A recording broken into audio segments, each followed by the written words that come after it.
প্রিয় দর্শক, আপনাদের সবাইকে ওয়েসিস এই সময় অনুষ্ঠানে স্বাগতম। সঙ্গে আছি আমি এস আকাশ। আজ আমরা যে সাম্প্রতিক হত্যাকাণ্ড সে বিষয় নিয়ে আলোচনা করব, সাথে পুলিশের যে সাঁড়াশি অভিযান চলছে সে বিষয় নিয়ে আলোচনা করব। আর এসব বিষয়ে আলোচনা করার জন্য আমরা স্টুডিওতে আমন্ত্রণ জানিয়েছি একজন অতিথি, সবাই তাকে চিনেন। আমাদের সাথে আছেন অবসরপ্রাপ্ত brigadier general M Sakhawat Hossain, নিরাপত্তা বিশ্লেষক। আপনাকে স্বাগত জানাই আজকে অনুষ্ঠানে। আপনাকে আজকে একাই আমন্ত্রণ জানিয়েছি কারণ আমাদের সময়ও কম, সাথে এই যে বিষয়টা এটা আরেকটু বিস্তারিত জানার জন্য আপনাকে আমরা আমন্ত্রণ জানিয়েছি, কারণ আপনি এই বিষয়ে স্টাডি করছেন, আপনি নিরাপত্তা বিশ্লেষক। আমি প্রথমে যে প্রশ্নটা আপনাকে করতে চাই সেটা হচ্ছে, এই যে সাম্প্রতিক হত্যাকাণ্ডগুলো ঘটে গেল, বেশ কয়েকজনের পুরোহিত আরম্ভ করে আমরা সম্প্রতি অনুকূল যে চন্দ্রের সৎসঙ্গের যে একজন সেবক, তাকে হত্যা করা হয়েছে। তো এগুলো তো বেশ দুশ্চিন্তার বিষয়। কিন্তু আপনার স্টাডি কি বলে, এই কারা এই হত্যাকাণ্ডের সাথে জড়িত বলে আপনার মনে হয়? এই প্রশ্নটা একটু আপনার কাছে করলাম এই কারণে, কারণ আনসারুল্লাহ বাংলা টিম বা বিভিন্ন জঙ্গি গোষ্ঠীকে যেমন দোষারোপ করা হচ্ছে যে এরা করছে, কোনো কোনো ক্ষেত্রে তার স্বীকারও করছে, আবার আইএস নামে একটা সংগঠন তারাও এটা স্বীকার করছে, আবার সরকার বা সরকার প্রধান একরকম বলছে যে বিরোধী দলের এটা মদত আছে। তো আপনার স্টাডি কি বলে? ধন্যবাদ আপনাকে। দেখুন, খুব একটা কমপ্লিকেটেড বিষয় এই জন্য যে আমরা এক ধরনের স্টাডি করছি, গভর্নমেন্টের তরফ থেকে এক ধরনের অন্য ধরনের মেসেজ আসছে, সরকারের তরফ থেকে, সরকারি দলের তরফ থেকে একটা রাজনৈতিক আভাস ইঙ্গিত আসছে।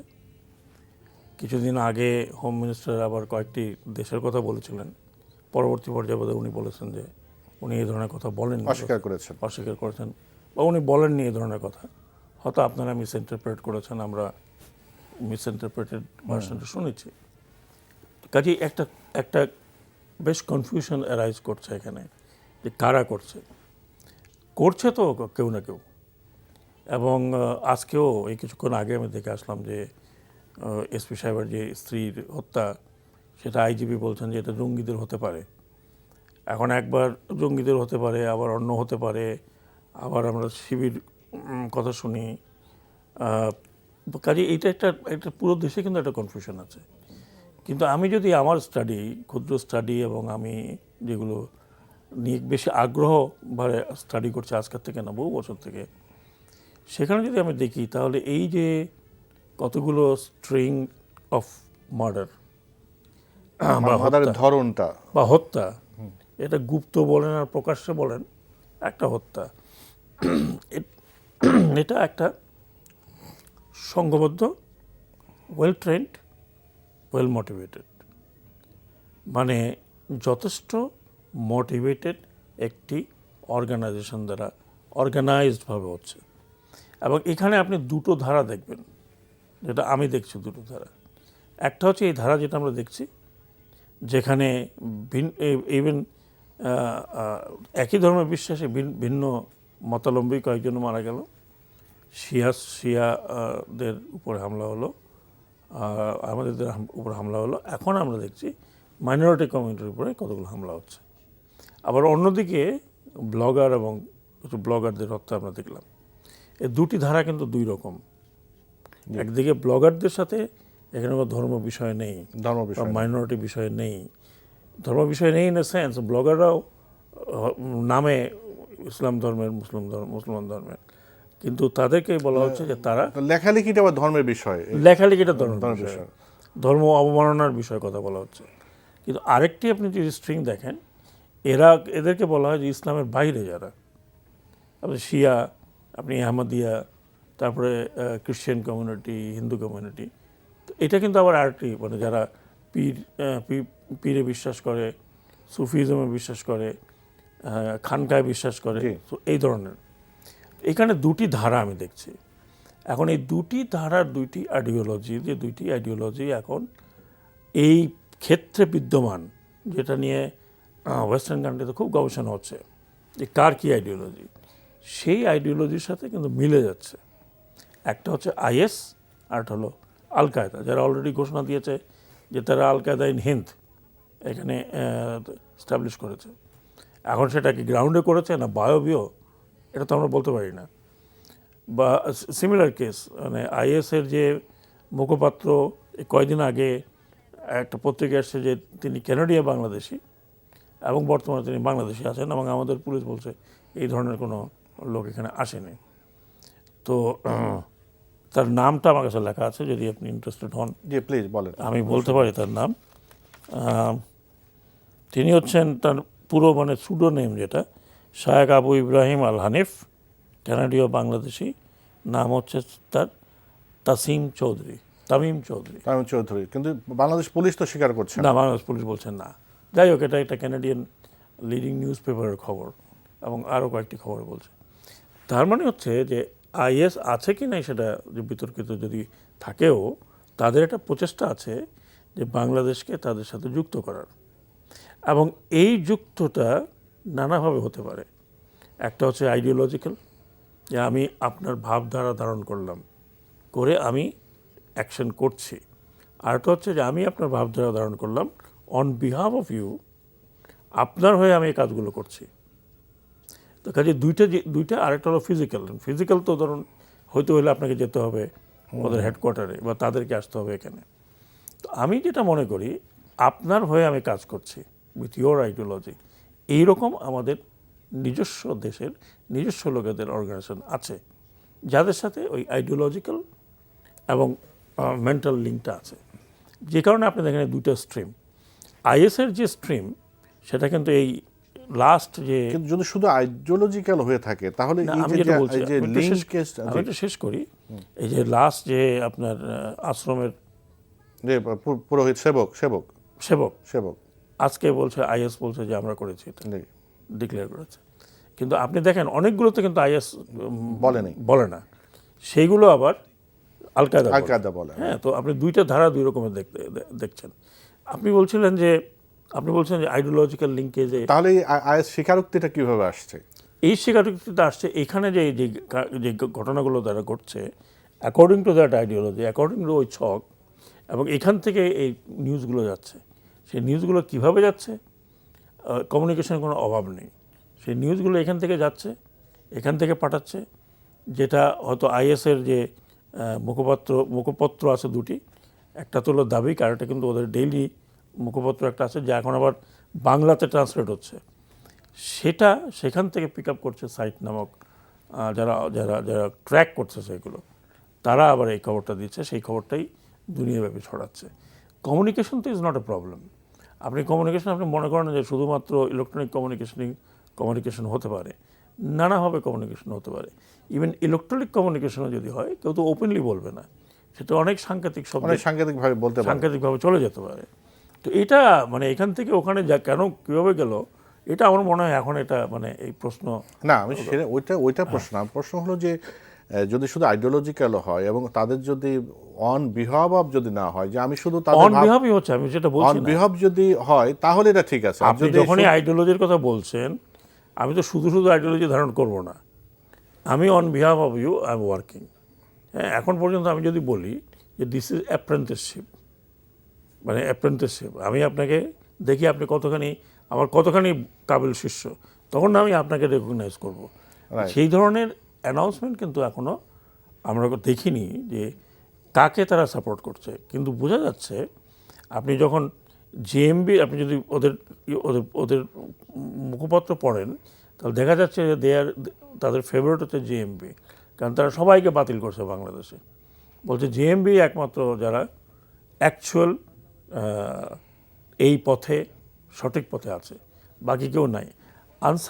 আনসারুল্লাহ বাংলা টিম, এটা আমি যতখানি জানি বা পড়েছি, এটা হচ্ছে অফশুট অফ আনসারুল ইসলাম, এবং আনসারুল ইসলাম একটা পোর্শন অলরেডি মার্চ করে চলে গেছে আল নুসরা ফ্রন্ট হিসাবে, যেটা সিরিয়াতে দের ফাইটিং।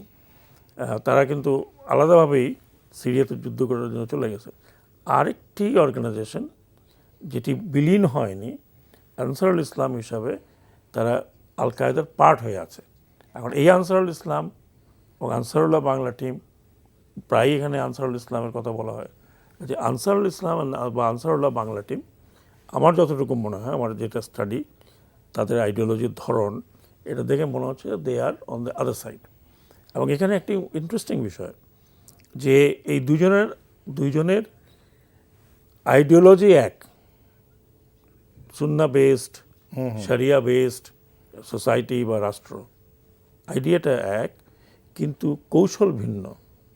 একটা হচ্ছে মাওয়িস্ট কৌশল, যেটা এখন আল কায়দা ধারণ করেছে, আর একটা হচ্ছে চি গুয়েভারা কৌশল, ল্যাটিন আমেরিকাতে যেটা হয়েছিল, সেটা হচ্ছে আপনার আইএস ধারণ করেছে। তো দুইজনে কিন্তু দুই রকমের কৌশলে এগোচ্ছে।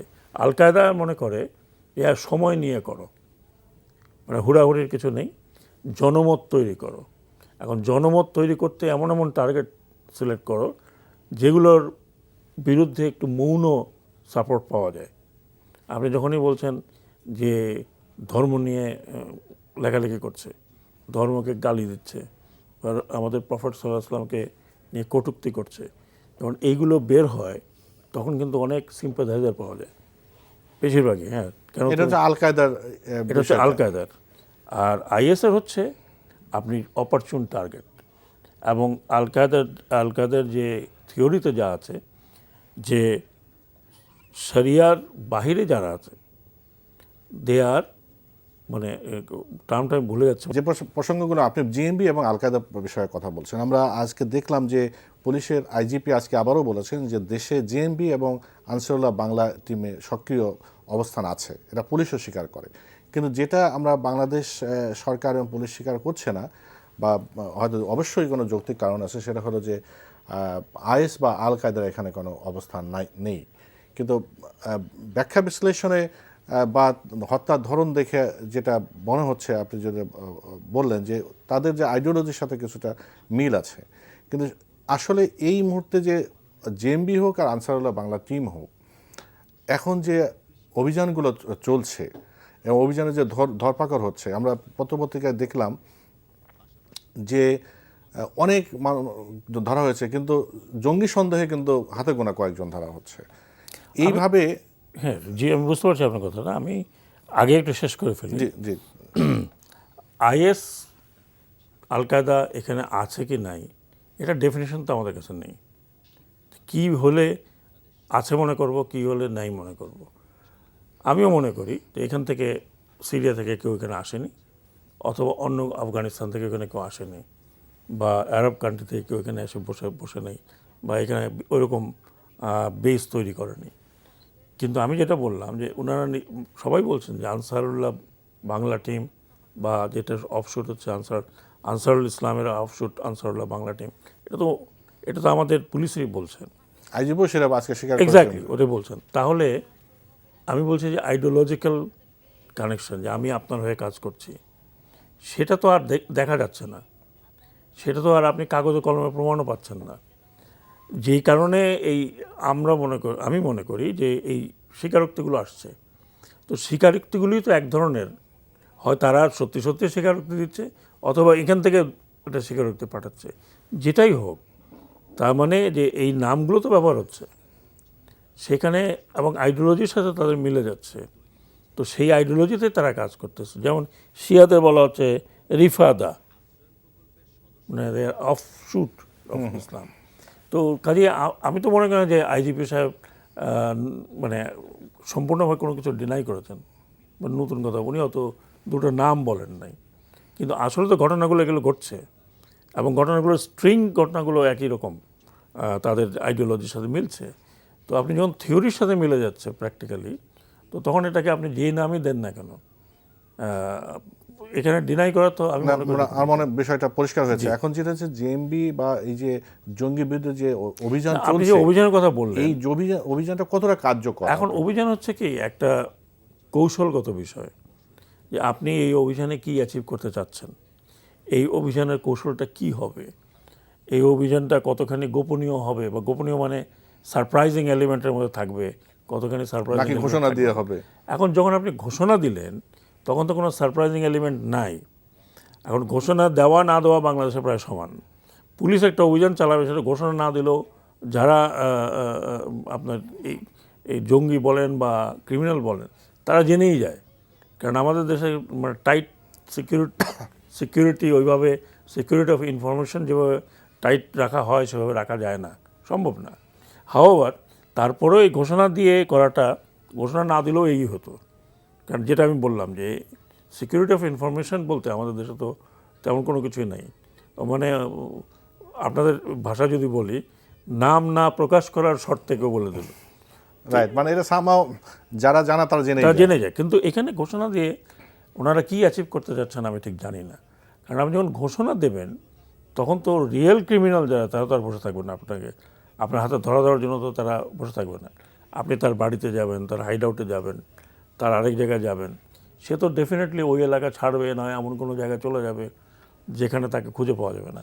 তো এই ঘোষণা দিয়ে এটা করার মানেটা কি, মানে যদি আমি বলি মানে অন্য শব্দে মাজেজাটা কি, আমি ঠিক এখন পর্যন্ত বুঝতে পারি। আপনার কি মনে হয় এই ধরনের অভিযানে কি খুব কার্যকর হয়? কার্যকর তো আমরা দেখছি না। আমরা আজকেও দেখলাম যে 68 জন না 65 জন জঙ্গি সন্দেহে জেএমবির লোক ধরা হয়েছে। এখন জেএমবির লোক আরেকটা কোথায়, আরও তো কতগুলো আছে। যেমন আপনি আনসারুল্লাহ বাংলা টিম তো প্রায়ই বলতেছে আমরা এই কাজ করছি, তাদের লোক ধরা পড়ছে না, অন্যান্য লোক ধরা পড়ছে না। এখন এই জেএমবির লোক যে ধরা পড়েছে তাদেরও তো ছানবিন করতে হবে যে তারা অ্যাকচুয়ালি জেএমবি কিনা, সন্দেহভাজন কিনা, বা কে তাদেরকে আইডেন্টিফাই করেছে জেএমবি, তাদের আগের কার্যকলাপ কি, তারা কি জামিনে আছে না পলাতক। সেই সাথে এত যে এ পর্যন্ত 2500-3000 লোক ধরা হয়েছে। এখন এই লোকগুলোকে নিয়ে পুলিশ কি করবে সেটাও তো একটা বড় কথা। এর তদন্তই হবে কখন, কিভাবে, আপনি এদেরকে মামলায় আদালতে নিয়ে যেতে হবে, তারপরে ছানবিন করে কাউকে ছেড়ে দিতে হবে, কাউকে আটকে রাখতে হবে। মানে এইটাতে খুব একটা অ্যাচিভ কিছু করছে বলে আমার মনে হয় না। হ্যাঁ, একটা সাইকোলজিক্যাল প্রেশার তৈরি হবে, একটা প্রেশার তৈরি হবে জনমনেও তো বলার জন্য যে আমরা উই আর আফটার দেম। কিন্তু এটা আমার মনে হয় সারা বছরেই পুলিশের যে অ্যাক্টিভিটি সেটার মধ্যে যদি ইনক্লুসিভ হয়, এইরকম হঠাৎ করে একটা ড্রাইভ দিলাম, সেই ড্রাইভের পরে যদি ফলপ্রসূ হয় তাহলে তো ভালো। কিন্তু এই ধরনের ড্রাইভে অতীতেও খুব একটা কাজ দেয়নি। কিন্তু আমাদের অনুষ্ঠান প্রায় শেষ পর্যায়ে, এখন একটু যদি একটু বলেন তাহলে কি করা যেতে পারে অ্যাকচুয়ালি। কারণ হলো মানুষের মনে কিন্তু এখন বেশ অনেক উদ্বেগ উৎকণ্ঠা। এখন কে কখন টার্গেট হয়ে যাচ্ছে, কোন কারণে, কোনো কোনো কিছু লেখার কারণে, কেউ হয়তো কোনো মন্তব্য করার কারণে, কে কোন জায়গায় টার্গেট, এটা তো বোঝা মুশকিল। কিন্তু আমরা জিনিস কি দেখি যে পলিটিক্যাল একটা আসপেক্ট দেখি, কারণ সরকার বা সরকারের মন্ত্রীরা যখন বক্তব্য দেন তখন একরকম হয়, আর ফিল্ডে রিয়েল ঘটনা হয়তো আর এক রকম। কিন্তু এখান থেকে এই সমাজের মানুষকে একটু মানসিক শান্তি দেওয়ার জন্য বা নিরাপত্তা বোধ দেওয়ার জন্য আসলে কি করা উচিত? দেখুন, এটা তো হলো শর্ট টার্ম। এখন গভর্নমেন্ট যেটা করছে শর্ট টার্ম, তো পুলিশ অপারেশন করছে, র্যাব অপারেশন করছে, একা দুকা ধরা পড়ছে, 4-5টা ধরা পড়ছে, সন্দেহভাজন ধরা পড়ছে। This is short term. এই শর্ট টার্মে কোনো কাজ হবে না। যেটা হচ্ছে কি, আপনাকে একটা লং টার্ম চিন্তাভাবনা করতে হবে, বা মিড টার্ম চিন্তাভাবনা করতে হবে, লং টার্ম চিন্তাভাবনা করতে হবে। কারণ এই ধরনের অ্যাক্টিভিটি যখন শুরু হয়, এটা কিন্তু সাধারণত 1 বছরের ভিতরে এই ধরনের জঙ্গি অর্গানাইজেশন শেষ হয়ে যাওয়ার কথা। কিন্তু শেষ হয় না কখন, যখন তারা অ্যাক্টিভেট থাকে এবং তাদেরকে ওভার এক্সপোজড করা হয়। এখন কিন্তু দে আর ওভার এক্সপোজড। দারুণ, প্রত্যেক দিনই আমরা এ নিয়ে আলোচনা করছি, সরকার আলোচনা করছে, পুলিশ আলোচনা করছে। সো তারা কিছু কিছু অ্যাক্টিভিটি করতে, এখন যেটা লং টার্মের যেটা বারবার বলা হচ্ছে, বা মিড টার্ম লং টার্ম যেটা বলেন, সেটা কিন্তু একটা পলিটিক্যাল সলিউশনে আসতে হবে। একটা ভ্যাকিউম তৈরি করে, একটা পলিটিক্যাল ভ্যাকিউম তৈরি করে আপনি এইটার সলিউশন করতে পারবেন না শুধুমাত্র আইনশৃঙ্খলা রক্ষাকারী বাহিনী দিয়ে, যেখানে political force is not involved, যেখানে আপনার ন্যাশনাল কনসেনসাস অ্যাভেলেবল না, যেখানে সমাজ দ্বিধাবিভক্ত। এখন তো ইউনিয়ন কাউন্সিল নির্বাচনে দেখা গেল যে আরও বিভক্ত হয়ে গেছে। সেইখানে সিম্পেথাইজার গ্রো করবে। সেইখানে এই যে বলা হয় যে অহেতুক আপনি যদি লোকজনকে ধরেন, তাদেরকে যদি মানে একটা স্টিম রোলের মধ্যে নিয়ে যান, সেখান থেকে 1%, 2%, 3% লোকজন কিন্তু আপনার বিরুদ্ধে চলে যেতে পারে। তো কাজেই এই যে রেডিক্যালাইজেশন কেন হচ্ছে, হ্যাঁ, সেই রেডিক্যালাইজেশন কেন হচ্ছে, এবং পলিটিক্যাল কনসেনসাসে যদি না আসা যায়, এই কেনর জবাব যদি না পাওয়া যায়, তাহলে ইটস ভেরি ডিফিকাল্ট যে সরকারের একক পক্ষে একে আপনার প্রতিহত করা। বিশ্বে এরকম নজির খুবই কম আছে, যেখানে হয় এই সংগঠনগুলো নিজেরা মারা গেছে, শেষ হয়ে গেছে, অথবা দেয়ার হ্যাজ টু বি একটা কি বলবো আপনাকে, ন্যাশনাল কনসেনসাস নিয়ে অ্যাবসলিউটলি সবাইকে সাথে নিয়ে এটা অ্যাবসলিউটলি পলিটিক্যাল ডিভিশনের মধ্যে আপনি কার্যকর হতে পারেন না, খুব ডিফিকাল্ট, ভেরি ডিফিকাল্ট। জি, আপনাকে অনেক ধন্যবাদ। প্রিয় দর্শক, আপনারা দেখলেন ওয়েসিস এই সময়। Brigadier general M Sakhawat Hossain ব্যাখ্যা করলেন যে জঙ্গিদের হত্যাকাণ্ডের ধরন এবং কারা করতে পারে তার স্টাডি থেকে সেটা বললেন, এবং আমরা কিভাবে এর থেকে মুক্তি পেতে পারি সেটা নিয়েও তার সাজেশন দিলেন। আমরা এই পর্যায়ে আপনারা সবাই ভালো থাকবেন। শুভরাত্রি।